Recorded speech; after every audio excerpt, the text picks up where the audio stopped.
This is Kathy Biehl of EmpowermentUnlimited.net with Astro-Insight for the week of July 15th, 2024. Check your grounding cord. You know, the one that came down and locked into place last week. It's there. Find it. Hold tight to it. This is a week with an awful lot going on in the skies. It's full of devil-may-care action, things breaking open, crazy-ass plot twists, unexpected possibilities opening up, moments that make you suspect something far greater is steering the ship, lots and lots and lots of rubble and debris, and then bagging it all up and taking it to the curb. Oh, and of course, gathering lots of data and talking about it. One analogy for the week is doing a remodeling project and chipping away at a wall and things starting to fall apart and discovering that there's an entire room behind it that you didn't know was there, and then clearing out the rubble. Another is working on a sculpture and having really interesting things reveal themselves in the actual substance that you're sculpting as you chip away, and the chisel hitting in a way that causes a shape or a line that you hadn't planned, but you realized how it enhances what you're trying to do. I encourage you to look up the concept of Deus ex machina, which was a theatrical or literary device that's spelled Deusexmachina. An outside force entering a story and turning things around, rearranging things, an outside force that didn't appear to have anything to do with the story before it showed up, say, a god descending from Olympus. And all of this launches with the most monumental, noticeable, dramatic, astrological event of the month, which starts the week. The lead-in is an adjustment in our thinking, an adjustment in the messaging that's coming off of people in positions of authority, an adjustment in our information having to do with who's in charge, or in our thinking about them, or in our taking responsibility for our thinking or information sources. Mercury in and in conjunct with Saturn, just as Mars meets Uranus. These are very active influences. They're in the sign of Taurus, the earth, food sources, money, banking, the arts. Mars is the planet of push. It makes things happen, and it is meeting with volatile, unpredictable, quick change agent Uranus. This will bring implementation of innovative measures of radical change. It could bring accidents, so do keep your wits about you and remember that grounding cord. It could bring an outburst of fighting. It could trigger breakthrough and liberation in the late degree Taurus area of your chart. It could give you the mojo to move ahead on something that has been teetering, something that became clear in late April was going to be to your benefit when Jupiter and Uranus met a few degrees ahead of where this conjunction is happening. This metaphoric ground has been pretty well tenderized, so a tiny touch is going to make big things happen. So you don't have to apply a lot of pressure in whatever you might want to push forward at this time. A little bit is going to go a long way, and a lot will veer very quickly out of anyone's control. However this presents itself in your life, there will be very quickly an opportunity to process it and assimilate it and alter your circumstances to make good use of it. On the 18th, the Sun sextiles Uranus. This gives you the ability to very quickly adapt to changing circumstances and turn them to your benefit. On the 20th, divinely inspired action is possible. This is the moment when the Deus Ex Machina might show up.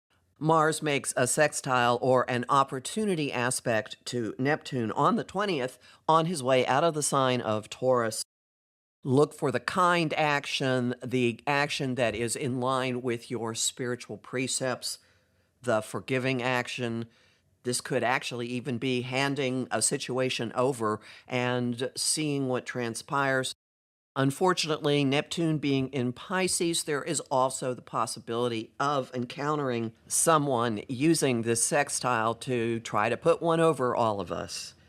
So there could be a door opening toward gaslighting and obfuscation. It seems to be kind of like constantly open, doesn't it? And after making this contact, Mars runs into the sign of Gemini. Mars moves very freely in air signs. There will be a general vibe of talking, of whipping up the noise level, of using words to get what we want, of multitasking, of pursuing multiple tracks simultaneously, because Gemini is a sign of multiplicity and duality. People are going to be prone to communicate, to chat, to text, to talk about things, and generally inclined to be social, to be out in public, to be sharing what they desire, what they want, be sharing their creative responses to things. As Venus sextiles Jupiter on the 21st, these are the two influences of indulgence. So don't be surprised if you find yourself justifying all kinds of things that you want in your life, things you want to experience right then and there, maybe to make up for what you've just soldiered through, what you've just experienced. This is a counterbalance, an antidote to the bottom line focused Capricorn full moon on the 21st as well, at the very last degree of Capricorn, conjunct Pluto. This is a doorway full moon that is poised in the doorway between Pluto in Capricorn, where it was from January 2008 and will return briefly for 2.5 months starting in September. So this moon is an emotional stepping stone to that, and also pointing us toward the next 20 years with Pluto in Aquarius conjunct the moon. We will be ready to get done with stuff well and truly for good. This is throwing stuff out, putting a stake through the vampire and sending him to rest, clearing the rubble out of our psyches and cells, and prepping the way, lightening our load, deciding what we are going to leave on this side of the door. Our thinking could change drastically and suddenly. Watch for very startling information, for lightning flashes, for epiphanies. Mercury is squaring Uranus at this time as well. For letting ourselves off the hook, for forgiving ourselves, for giving ourselves slack. The Sun is trine Neptune, and for having the boldness to dig a little deeper, clear out more, face down demons, get rid of stuff for good.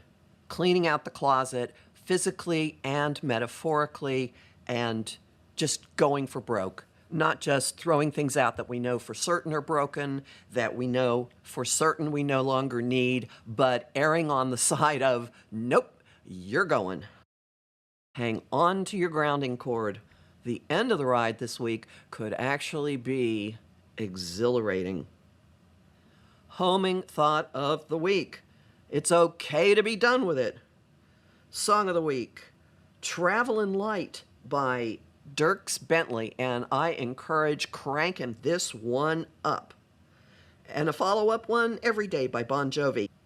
The image of the week is clearing debris after a storm. You'll learn more about this in my forecast for the Capricorn full moon, which will be up at my site by Sunday at empowermentunlimited.net, where you can sign up for my mailing list and book a session with me. I'm Kathy Biehl, a professional astrologer with more than 30 years experience. Reading political energy is the topic of my Celestial Compass show on Om Times Radio and TV, 5 p.m. Eastern. Monday, I am joined by Andrew Bassano Brewer, who has a rather startling track record of accuracy reading the currents long term. Also, this week, Thursday, the 18th, 6 p.m. Eastern, I am giving a talk, What Now, SCOTUS, looking at the chart of the final day of the term with that immunity decision, and also the charts of each of the individual justices and what's coming down the pike for them. You can sign up for this by following the link at the top of my site at empowermentunlimited.net. I have lots of bonus content at patreon.com/Kathy Biehl, and I'm really grateful to the people who support my work there. I host conversation on Facebook on the page Empowerment Unlimited and in the group the Astro-Insight Lounge. I post on Instagram and Threads at @KABiehl and on YouTube at the Professional Aquarian channel. Talk to you next week.